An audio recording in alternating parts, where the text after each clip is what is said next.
সমাধানের জন্য নেওয়া ব্যবস্থা। প্রতিরোধ প্রতিরোধ হলো কোন অপরাধ সংঘটিত হওয়ার আগেই তা ঠেকানোর জন্য গৃহীত কার্যকর ব্যবস্থা। দুর্নীতি দুর্নীতি হচ্ছে নীতির বিরুদ্ধে বা সম্পূর্ণ নীতি বহির্ভূত কাজ করা।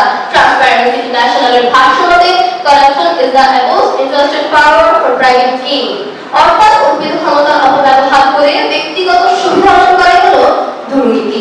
দমন দমন বলতে কোনো অপরাধ অন্যায় দমন কার্যক্রমকে কঠোর ব্যবস্থা গ্রহণের মাধ্যমে বন্ধ করাকে বোঝায়। সর্বোত্তম সর্বোত্তম বলতে এমন পদ্ধতিকে বোঝায় যে অন্য সব বিকল্পের তুলনায় সবচেয়ে ফলপ্রসূ ও গ্রহণযোগ্য। পন্থা পন্থা হলো কোনো লক্ষ্য অর্জনের জন্য সরকার নির্দিষ্ট প্রক্রিয়া। মাননীয় মডারেটর, আইন বলে তুমি দুর্নীতি করো, তারপর তুমি আছি, কিন্তু আমাদের প্রতিরোধের মাধ্যমে যখন দুর্নীতি হচ্ছে না তখন সে আইন বলে কোনো প্রয়োগই হচ্ছে না। অর্থাৎ আপনি যদি রোগে আক্রান্ত হন তখন কি ওষুধ সেবনের মাধ্যমে সে প্রতিকার করার চেষ্টা করবেন, নাকি রোগী যেন না হয় সে ব্যবস্থা গ্রহণ করবেন? নিশ্চয়ই প্রতিরোধমূলক ব্যবস্থা। আর আমরা যদি আমার প্রতিপক্ষ বন্ধুদের মতো ওষুধ সেবনের মাধ্যমে রোগী প্রতিকার করতে চাই তখন তো তাদের মতোই বলতে হবে, রোগকে বলি আয় আয় তুই এই ওষুধ খাই, ওষুধ বলবে আমার কিন্তু পার্শ্ব প্রতিক্রিয়া আছে রে ভাই।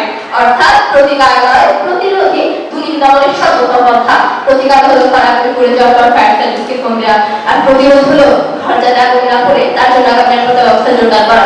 এখন আমার প্রতিপক্ষ বন্ধুরা কি চান ঘর আগুন পড়ে ছাই হয়ে যাক, তারপর আমরা ছাই হয়ে বিচার করি?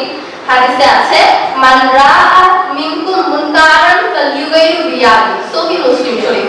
অর্থাৎ তোমাদের কেউ যখন কোনো অন্যায় বা অনাচার হতে দেখে সে যেন তা নিজ হাত দিয়ে প্রতিরোধ করে, তার সম্ভব না হলে মুখ দিয়ে প্রতিরোধ করে। কিন্তু বিচার কমিটি লক্ষ্য করুন হাদিসেও কিন্তু প্রতিরোধ করার নির্দেশ আগে দেওয়া হয়েছে, কোনো বিচার বা শাস্তির অপেক্ষা করতে বলা হয়নি।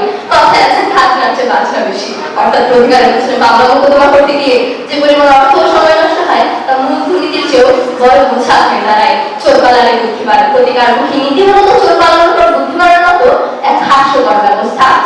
আমাদের জাতীয় কবি কাজী নজরুল ইসলাম লিখেছেন আসিতেছে শুভ দিন, দিনে দিনে বহু বাড়ি আছে না শুধিতে হইবে ঋণ, প্রতিরোধ ছাড়া এর বোঝা আমরা কোনোদিন কমাতে পারবো না। মাননীয় মডারেটর, এবার বিশ্ব রাজনীতির দিকে তাকানো যাক। বিশ্বের যেসব দেশ আছে দুর্নীতিমুক্ত তারা প্রতিকারের ভরসায় বসে থাকেনি, বরং কড়া প্রতিরোধমূলক ব্যবস্থা গড়ে তুলেছে। 1960-এর দশকে সিঙ্গাপুর ছিল চরম দুর্নীতিগ্রস্ত, কিন্তু তাদের প্রতিষ্ঠাতা লি কোয়ান শাস্তির প্রতিরোধকে বেশি প্রাধান্য দেন। তার সরকারি কর্মকর্তাদের বেতন বাড়ার সিস্টেম চালু করেন, দুর্নীতি সুযোগ বন্ধ করেন। ফলস্বরূপ তারা বিশ্বের অন্যতম দুর্নীতিমুক্ত দেশ। ডেনমার্ক ও ফিনল্যান্ডের দুর্নীতি প্রতিকারের জন্য নমিশন জেলখানা হাজার হাজার মামলার দরকার হয় না। তারা পুরো প্রশাসনিক ব্যবস্থাকে জিরো অপরচুনিটি সিস্টেম বা সুযোগহীন প্রতিরোধমূলক কাঠামোতে রূপান্তর করেছে। বিখ্যাত ফরাসি দার্শনিক মন্তেস্কিউ বলেছেন আইনের আড়ালে উদ্ধার ব্যবস্থার নামে যে অন্যায় করা হয় তার চেয়ে বড় স্বৈরাচার আর কিছুই হতে পারে না।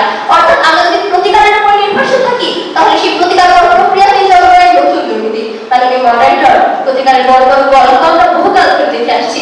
হাজার হাজার মামলা চলছে আদালতের বারান্দায়। 15 জানুয়ারি 2024 তারিখ প্রথম আলো প্রকাশিত বিচার মামলার সংখ্যা 3000-এর বেশি, যার কাছে প্রায় 15 বছর ধরে চলছে। টাকা পাচার শেষে ব্যাংক খালি হয়ে যাওয়ার পর প্রতিকারের কাছে ধরে কিনা সব কাজ করে যাওয়ার পর হাজার খরচা বন্ধ করে কোন বুদ্ধিমান জাতি। মাননীয় মডারেটর, আমার বিজ্ঞ প্রতিপক্ষ বন্ধুরা হয়তো একটু পরে এসে প্রতিকার লক্ষ্য শাস্তির বড় বড় গল্প শোনাবে।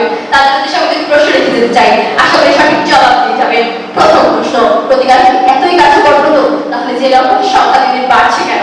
দ্বিতীয় প্রশ্ন, বিচার পেরিয়ে যেখানে বসে আছে সেখানে প্রতিকার কিভাবে সেরা হয়? প্রতিপক্ষ বন্ধুরা, প্রতিকার হলো সাপ পেয়ে লাঠ ভাঙা, আর প্রতিরোধ হলো সাপে ভয় ভুগতেই না দেয়া। মাননীয় মডারেটর, সিস্টেমের আধুনিকায়ন, ডিজিটালাইজেশন, ই-গভর্নমেন্ট, সরকারি প্রক্রিয়া, স্বচ্ছতা, সুশাসন, শিক্ষা, এগুলোই হলো দুর্নীতির বিরুদ্ধে আমাদের মূল প্রতিরোধ ব্যবস্থা। প্রতিপক্ষ বন্ধুরা, প্রতিকার হলো অতীতমুখী যা ক্ষতির পর চোখের জল ফেলে, আর প্রতিরোধ হলো ভবিষ্যৎমুখী যা সমৃদ্ধি ও শান্তির পথ সুলভ করে। তাই আমি পরিশেষে বলতে চাই, সুযোগ দিলে পাপ বাড়ে আর নষ্ট হয় জীবন, প্রতিরোধেই সম্ভব আজ দুর্নীতির দমন। বিচার করা সেটা তো কাটবে হাজার দিন, রুখে দাঁড়ানো আমি সবাই সত্যের দিন। তাই আসুন প্রতিরোধের প্রাচীর গড়ে তুলি। এই চুক্তি দেখে বানানো হয় প্রতিকার নয় প্রতিরোধী দুর্নীতি দমনের সর্বোত্তম পন্থা। তাই আসুন প্রতিপক্ষ বন্ধুরা, আমাদের সঙ্গে কণ্ঠে কণ্ঠ মিলিয়ে বলুন প্রতিকার নয় প্রতিরোধী দুর্নীতি দমনের সর্বোত্তম পন্থা। উপস্থিত সকলের জীবন আনন্দময়, সুখময়, মধুময় এবং শান্তির পেয়ালায় চলতি। এই প্রত্যাশা